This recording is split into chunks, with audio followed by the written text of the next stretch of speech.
नमस्कार दोस्तों। आज की कहानी है दुर्गा का मंदिर। मुंशी प्रेमचंद द्वारा लिखित।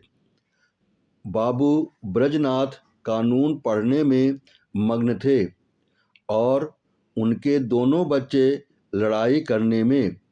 श्यामा चिल्लाती कि मुन्नू मेरी गुड़िया नहीं देता। मुन्नू रोता था कि श्यामा ने मेरी मिठाई खा ली।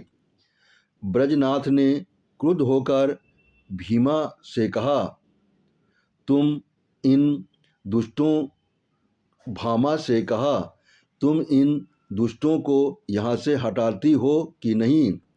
नहीं तो मैं एक एक की खबर लेता हूँ।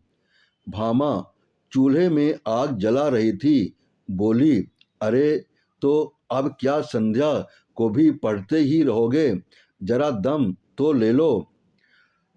ब्रजनाथ उठा तो न जाएगा, बैठी बैठी वहीं से कानून बघारेगी। अभी एक आध को पटक दूंगा तो वहीं से गरजती हुई आओगी कि हाय हाय बच्चे को मार डाला। भामा, तो मैं कुछ बैठी या सोई तो नहीं हूँ। जरा एक घड़ी तुम्ही लड़कों को बहलाओगे तो क्या होगा? कुछ मैंने ही तो उनकी नौकरी नहीं लिखाई। ब्रजनाथ ने कोई जवाब न देते बन पड़ा। क्रोध पानी के समान बहाव का मार्ग न पाकर और भी प्रबल हो जाता है। यद्यपि ब्रजनाथ नैतिक सिद्धांतों के ज्ञाता थे, पर उनके पालन में इस समय कुशल दिखाई न दी। मुद्दई और मुद्दा ले तीनों को एक ही लाठी हाँका और दोनों को रोते चिल्लाते छोड़ कानून का ग्रंथ बगल में दबा कॉलेज पार्क की राह ली। सावन का महीना था। आज कई दिन के बाद बादल हटे थे। हरे भरे वृक्ष सुनहरी चादर ओढ़े खड़े थे।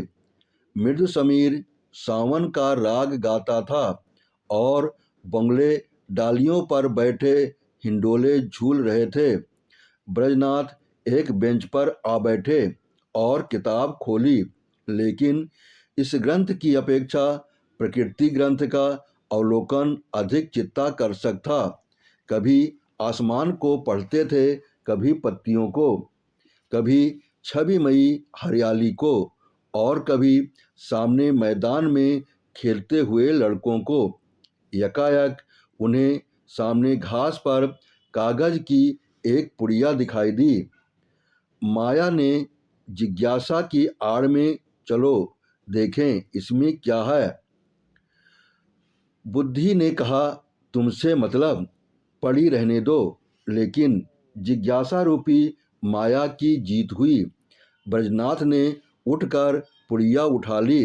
कदाचित किसी के पैसे पुड़िया में लिपटे पड़े गिर पड़े हों। खोल कर देखा, सावरेन थे। गिना, पूरे 8 थे। कुतूहल की सीमा न रही। ब्रजनाथ की छाती धड़कने लगी। 8 सावरेन हाथ में लिए सोचने लगे, इन्हें क्या करूं? अगर यहीं रख दूं तो न जाने किसकी नज़र पड़े, ना मालूम कौन उठा ले जाए। नहीं, यहाँ रखना उचित नहीं। चलूं थाने में इतला कर दूं और ये सावरेन थानेदार को सौंप दूं। जिसके होंगे वो आप ले जाएगा, या अगर उसको ना भी मिले तो मुझ पर कोई दोष न रहेगा। मैं तो अपने उत्तरदायित्व से मुक्त हो जाऊंगा। माया ने पर्दे की आड़ में मंत्र मारना शुरू किया। वो थाने नहीं गए।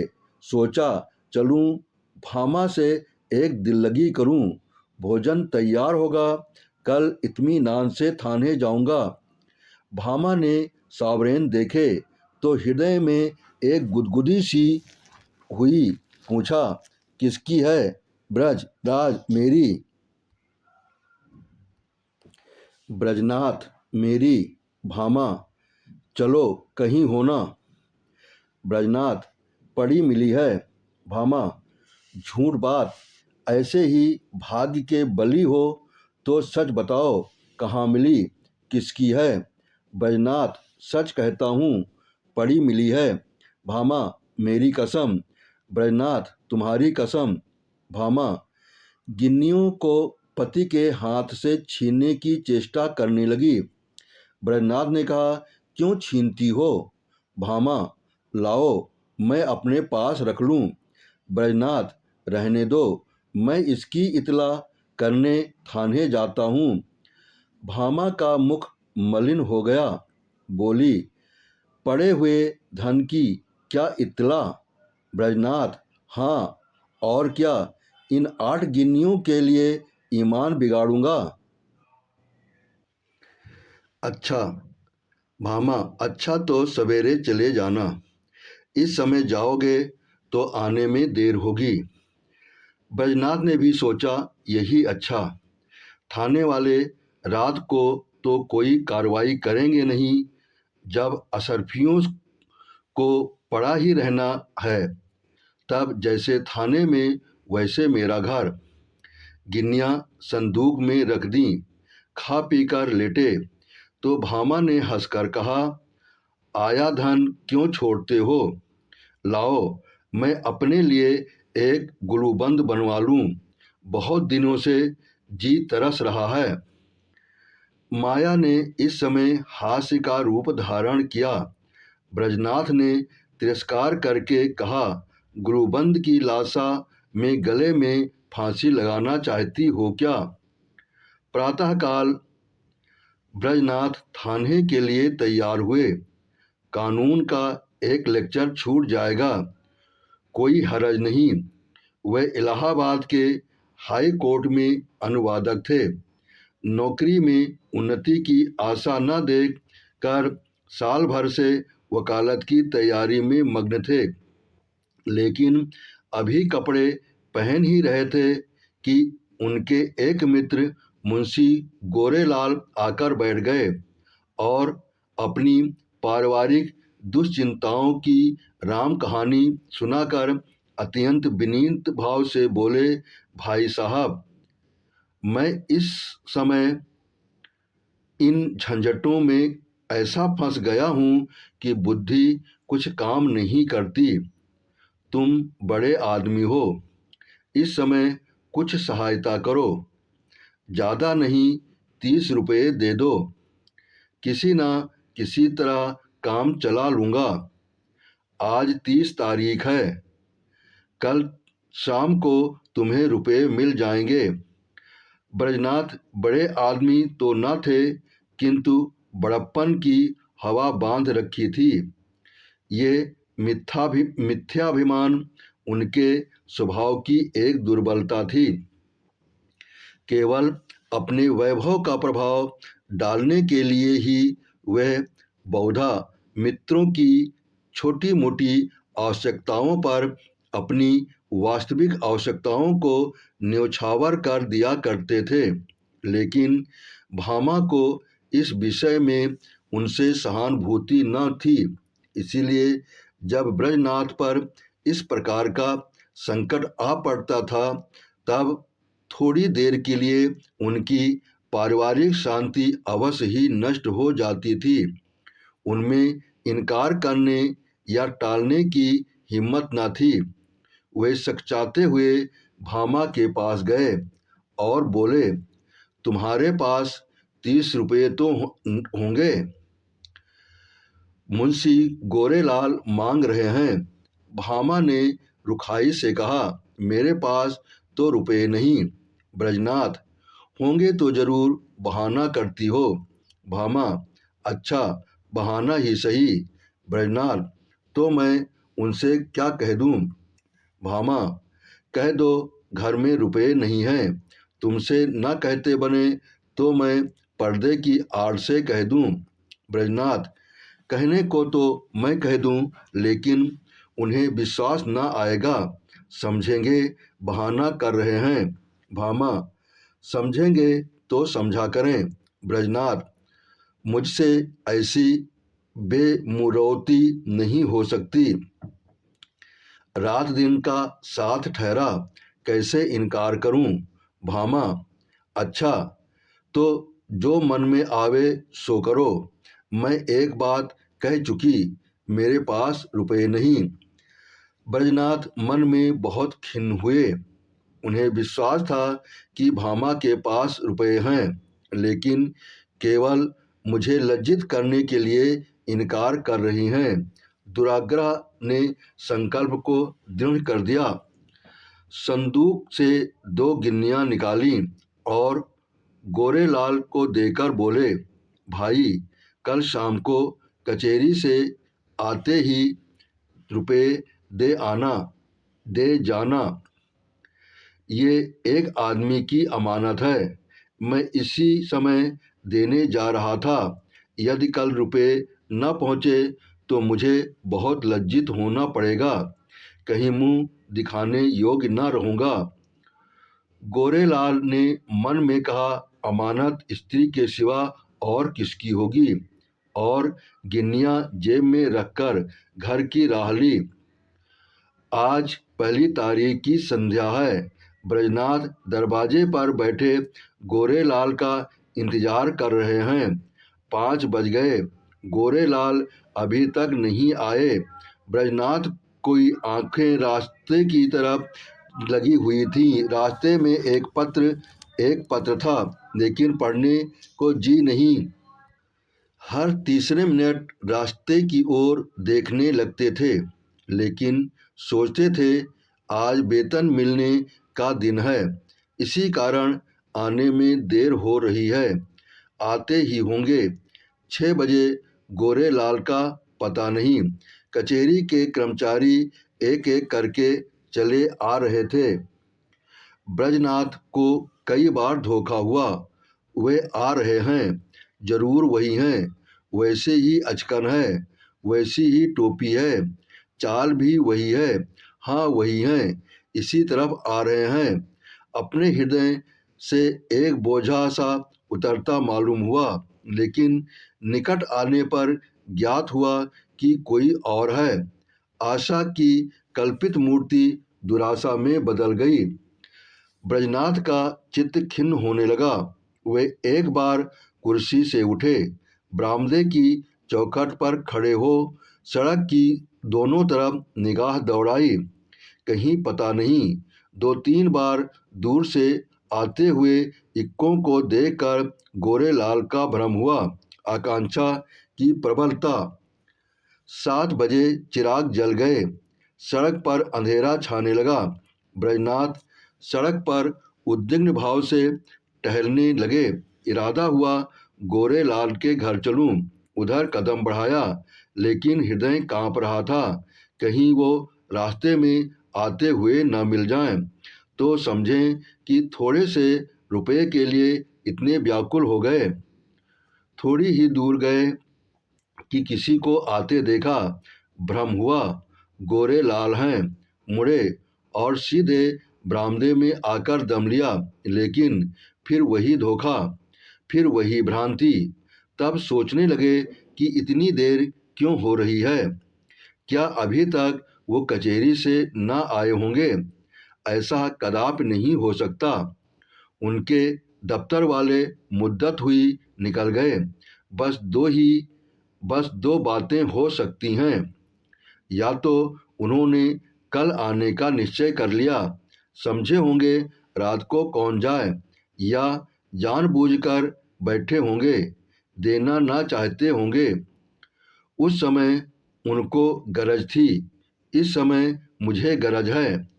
मैं ही किसी को क्यों न भेज दूं, लेकिन किसे भेजूं? मुन्नू जा सकता है, सड़क ही पर मकान है। ये सोचकर कमरे में गए, लैंप जलाया और पत्र लिखने बैठे, मगर आंखें द्वार की ओर ही लगी हुई थीं।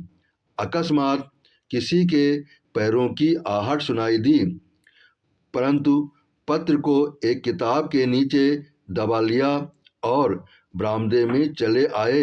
देखा, पड़ोस का एक कुंजड़ा तार पढ़ाने आया है। उससे बोले, भाई इस समय फुर्सत नहीं है, थोड़ी देर में आना।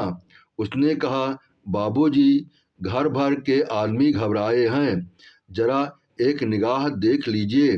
निदान ब्रजनाथ ने झुंझला कर उसके हाथ से तार ले लिया और सरसरी नज़र से देखकर बोले, कलकत्ते से आया है, माल नहीं पहुंचा। कुंजड़े ने डरते डरते कहा, बाबूजी इतना और देख लीजिए किसने भेजा है। इस पर ब्रजनाथ ने तार फेंक दिया और बोले, मुझे इस वक्त फुर्सत नहीं, 8 बज गए। ब्रजनाथ को निराशा होने लगी। मुन्नू इतनी रात बीते नहीं जा सकता। मन में निश्चय किया, आज ही जाना चाहिए, भला से बुरा मानेंगे, इसकी कहाँ तक चिंता करूं। स्पष्ट कह दूंगा, मेरे रुपए दे दो। भलमनसी भलमानसों से निभाई जा सकती है, ऐसे धूर्तों के साथ भलमनसी का व्यवहार करना मूर्खता है। अचकन पहनी, घर में जाकर भामा से कहा, जरा एक काम से बाहर जाता हूँ, किवाड़े बंद कर लो। चलने को तो थे, लेकिन पग पग पर रुकते जाते थे। गोरेलाल का घर दूर से दिखाई दिया, लैंप जल रहा था। ठिठक गए और सोचने लगे, चलकर क्या कहूँगा। कहीं उन्होंने जाते जाते रुपए निकाल कर दे दिए और देर के लिए क्षमा मांगी तो मुझे बड़ी झेप होगी। वो मुझे शूद्र, ओछा, धैर्यहीन समझेंगे। नहीं, रुपयों की बातचीत करूं ही क्यों। कहूँगा, भाई घर में बड़ी देर से पेट दर्द हो रहा है, तुम्हारे पास पुराना तेज सिरका हो तो। सिरका तो नहीं है, मगर नहीं, ये बहाना कुछ भद्दा सा प्रतीत होता है, साफ कलई खुल जाएगी। इस झंझट की जरूरत ही क्या, वो मुझे देखकर आप ही समझ जाएंगे। इस विषय में बातचीत की कुछ नौबत ही न आएगी। ब्रजनाथ इसी उधेड़ बुन में आगे बढ़ते चले जाते थे, जैसे नदी में लहरें चाहे किसी ओर चलें, धारा अपना मार्ग नहीं छोड़ती। गोरेलाल का घर आ गया, द्वार बंद था। ब्रजनाथ को उन्हें पुकारने का साहस न हुआ, समझे खाना खा रहे होंगे। दरवाजे के सामने से निकले और धीरे धीरे टहलते हुए 1 मील तक चले गए। 9 बजने की आवाज़ कान में आई। गोरेलाल भोजन कर चुके थे, ये सोचकर लौट पड़े, लेकिन द्वार पर पहुँचे तो अंधेरा था। वो आशारूपी दीपक बुझ गया था। 1 मिनट तक दुविधा में खड़े रहे, क्या करूं, अभी बहुत सवेरा है, इतनी जल्दी थोड़े ही सो गए होंगे। दबे पांव बरामदे पर चढ़े, द्वार पर कान लगाकर सुना। चारों ओर ताक रहे थे कि कहीं कोई देख न ले। कुछ बातचीत की भनक कान में पड़ी, ध्यान से सुना। स्त्री कह रही थी, रुपए तो सब उड़ गए, ब्रजनाथ को कहाँ से दोगे। गोरेलाल ने उत्तर दिया, ऐसी कौन सी उतावली है, फिर दे देंगे, और दरख्वास्त दे दी है, कल मंजूर हो ही जाएगी। 3 महीने के बाद लौटेंगे, तब देखा जाएगा। बैजनाथ को ऐसा जान पड़ा मानो मुंह पर किसी ने तमाचा मार दिया। क्रोध और नैराश्य से भरे हुए बरामदे से उतर आए। घर चले तो सीधे कदम न पड़ते थे, जैसे कोई दिन भर का थका मांदा पथिक हो। ब्रजनाथ रात भर करवटें बदलते रहे। कभी गोरेलाल की धूर्तता पर क्रोध आता था, कभी अपनी सरलता पर। मालूम नहीं किस गरीब के रुपए हैं, उस पर क्या बीती होगी, लेकिन अब क्रोध या खेद से क्या लाभ। सोचने लगे, रुपए कहाँ से आवेंगे, भामा पहले ही इनकार कर चुकी है, वेतन में इतनी गुंजाइश नहीं। 10-5 रुपए की बात होती तो कतर ब्योंत करता।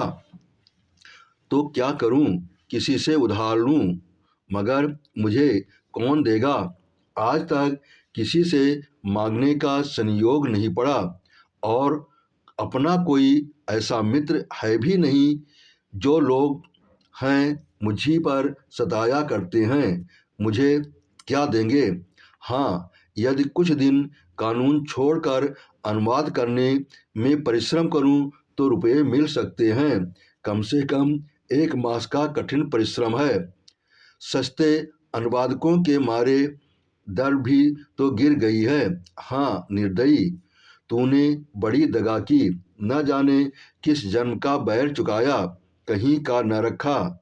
दूसरे दिन से ब्रजनाथ को रुपयों की धुन सवार हुई। सवेरे कानून के लेक्चर में सम्मिलित होते, संध्या को कचहरी से तजबीजों का पुलंदा घर लाते और आधी रात तक बैठे अनुवाद किया करते। सिर उठाने की मोहलत न मिलती, कभी 1-2 भी बज जाते। जब मस्तिष्क बिल्कुल शिथिल हो जाता तब विवश होकर चारपाई पर पड़ रहते। लेकिन इतने परिश्रम का अभ्यास न होने के कारण कभी कभी सिर में दर्द होने लगता,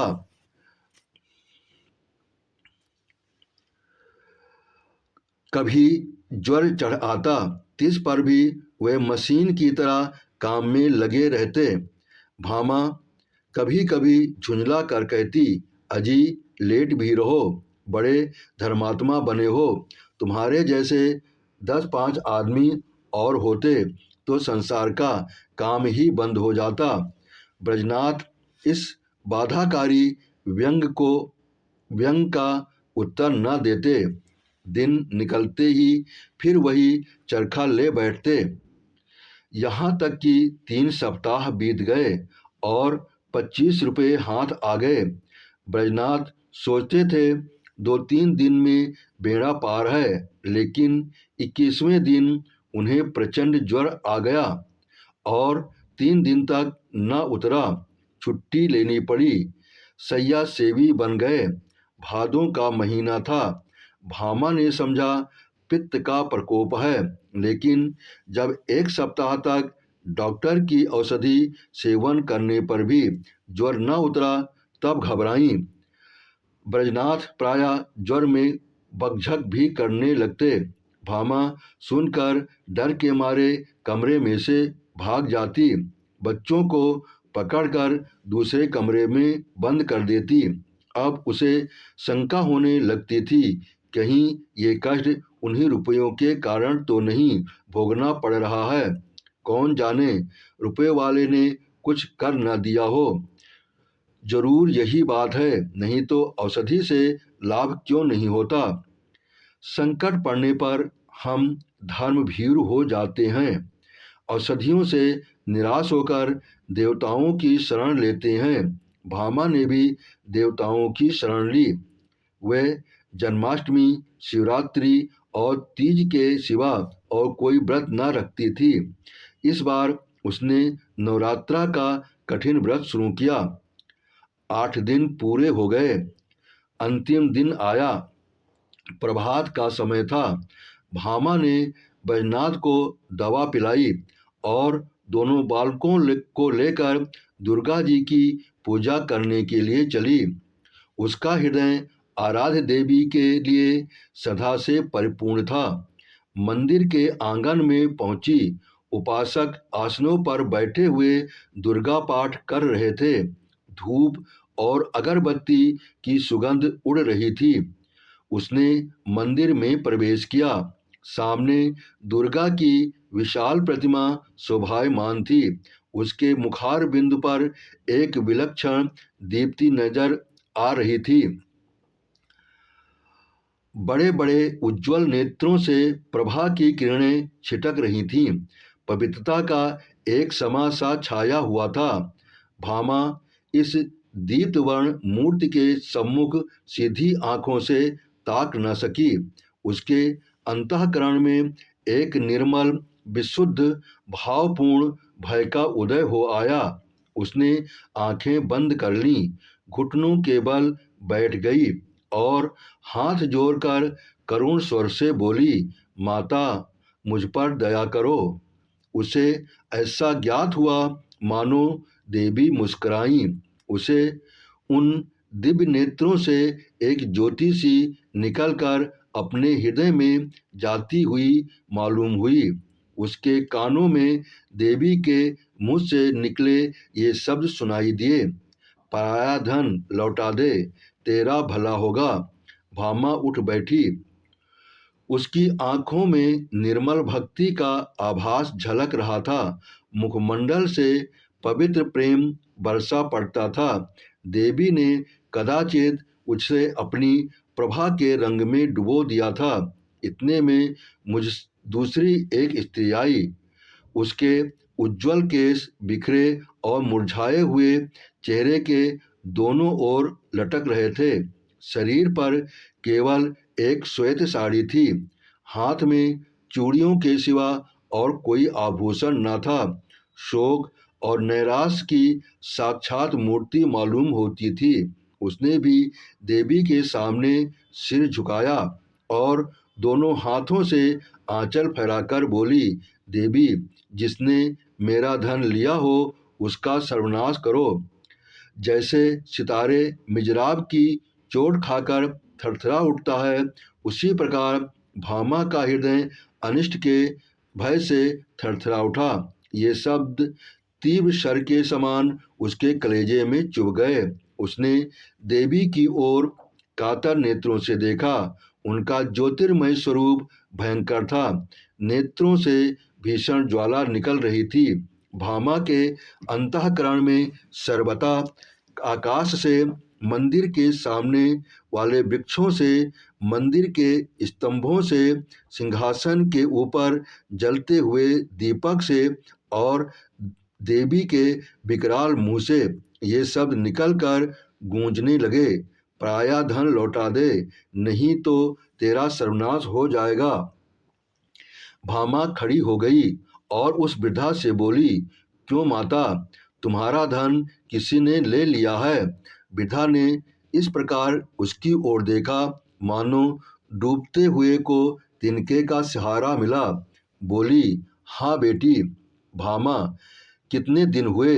वृद्धा, कोई 1.5 महीना। भामा, कितने रुपए थे? वृद्धा, पूरे 120। भामा, कैसे खोए? वृद्धा, क्या जाने, कहीं गिर गए। मेरे स्वामी पलटन में नौकर थे, आज कई बरस हुए, पर वो परलोक सिधारे।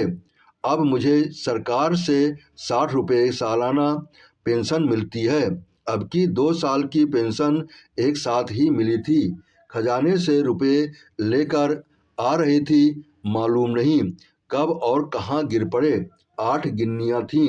भामा, अगर वे मुझे तुम्हें मिल जाएं तो क्या दोगी? वृद्धा, अधिक नहीं, उसमें से 50 रुपये दे दूंगी। भामा, रुपये क्या होंगे, उससे कोई अच्छी चीज दो।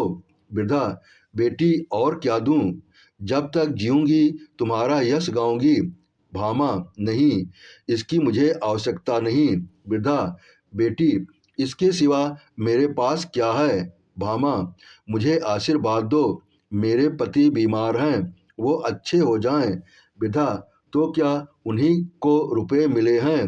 भामा, हाँ, वो उसी दिन से तुम्हारी खोज कर रहे हैं। वृद्धा घुटनों के बल बैठ गई और आंचल फैलाकर कंपित स्वर से बोली, देवी, इनका कल्याण करो। भामा ने फिर देवी की ओर सशंक दृष्टि से देखा। उनके दिव्य रूप पर प्रेम का प्रकाश था। आंखों में दया की आनंददायिनी झलक थी। उस समय भामा के अंतःकरण में कहीं स्वर्गलोक से ये ध्वनि सुनाई दी, जा, तेरा कल्याण होगा। संध्या का समय है। भामा ब्रजनाथ के साथ इक्के पर बैठी तुलसी के घर उसकी थाती लौटाने जा रही है। ब्रजनाथ के बड़े परिश्रम की कमाई तो डॉक्टर की भेंट हो चुकी है, लेकिन भामा ने एक पड़ोसी के हाथ अपने कानों के झुमके बेचकर रुपए जुटाए हैं। जिस समय झुमके बनकर आए थे, भामा बहुत प्रसन्न हुई थी।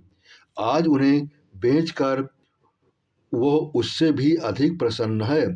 जब ब्रजनाथ ने 8 गिन्नियाँ उसे दिखाई थीं तो उसके हृदय में एक गुदगुदी सी हुई थी, लेकिन वो हर्ष मुख पर आने का साहस न कर सका था। आज उन गिन्नियों को हाथ से जाते समय उसका हार्दिक आनंद आँखों में चमक रहा है, होठों पर नाच रहा है, कपोलों पर रंग रहा है और अंगों पर किलोल कर रहा है। वो इंद्रियों का आनंद था, ये आत्मा का आनंद है। वो आनंद लज्जा के भीतर छिपा हुआ था, ये आनंद गर्भ से बाहर निकला पड़ता है। तुलसी का आशीर्वाद सफल हुआ। आज पूरे 3 सप्ताह के बाद ब्रजनाथ तकिए से के सहारे बैठे थे। वो बार बार भामा को प्रेमपूर्ण नेत्रों से देखते थे। वो आज उन्हें देवी मालूम होती थीं। अब तक उन्होंने उसके बाह्य सौंदर्य की शोभा देखी थी, आज वो उसका आत्मिक सौंदर्य देख रहे हैं। तुलसी का घर एक गली में था। इक्का सड़क पर जाकर ठहर गया। ब्रजनाथ इक्के पर से उतरे और अपनी छड़ी टेकते हुए भामा के हाथों के सहारे तुलसी के घर पहुँचे। तुलसी ने रुपए लिए और दोनों हाथ फैलाकर आशीर्वाद दिया, दुर्गा जी तुम्हारा कल्याण करें। तुलसी का वर्णहीन मुख वैसे ही खिल गया जैसे वर्षा के पीछे वृक्षों की पत्तियां खिल जाती हैं। सिमटा हुआ अंग फैल गया, गालों की झुर्रियां मिटती दिख पड़ी। ऐसा मालूम होता था मानो उसका कायाकल्प हो गया। वहां से आकर ब्रजनाथ अपने द्वार पर बैठे हुए थे कि गोरीलाल आकर बैठ गए। ब्रजनाथ ने मुंह फेर लिया। गोरेलाल, भाई साहब कैसी तबीयत है? ब्रजनाथ, बहुत अच्छी तरह हूँ गोरेलाल, मुझे क्षमा कीजिएगा। मुझे इसका बहुत खेद है कि आपके रुपए देने में इतना विलम्ब हुआ। 1 तारीख ही को घर से एक आवश्यक पत्र आ गया और मैं किसी तरह 3 महीने की छुट्टी लेकर भागा। वहाँ की विपत्ति कथा कहूँ तो समाप्त न हो, लेकिन आपकी बीमारी का शोक समाचार सुनकर आज भागा चला आ रहा हूँ। ये लीजिए, रुपए हाजिर हैं। इस विलम्ब के लिए अत्यंत लज्जित हूँ। ब्रजनाथ का क्रोध शांत हो गया। विनय में कितनी शक्ति है। बोले, जी हाँ, बीमार तो था, लेकिन अब अच्छा हो गया हूँ। आपको मेरे कारण व्यर्थ कष्ट उठाना पड़ा। यदि इस समय आपको असुविधा हो तो रुपए फिर दे दीजिएगा। मैं अब उऋण हो गया हूँ, कोई जल्दी नहीं है। गोरेलाल विदा हो गए तो ब्रजनाथ रुपए लिए हुए भीतर आए और भामा से बोले, ये लो अपने रुपए। गोरेलाल दे गए। भामा ने कहा, ये मेरे रुपए नहीं हैं, तुलसी के हैं। एक बार पराया धन लेकर से गई ब्रज, लेकिन तुलसी के पूरे रुपए तो दे दिए गए। भामा, दे दिए तो क्या हुआ, ये उसके आशीर्वाद की न्यौछावर है। ब्रजनाथ, कान के झुमके कहाँ से आवेंगे? भामा, झुमके न रहेंगे न सही, सदा के लिए कान तो हो गए। आपने कहानी सुनी, इसके लिए आपका बहुत बहुत धन्यवाद। आपने सब्सक्राइब किया, इसके लिए मैं दिल से आभारी रहूँगा।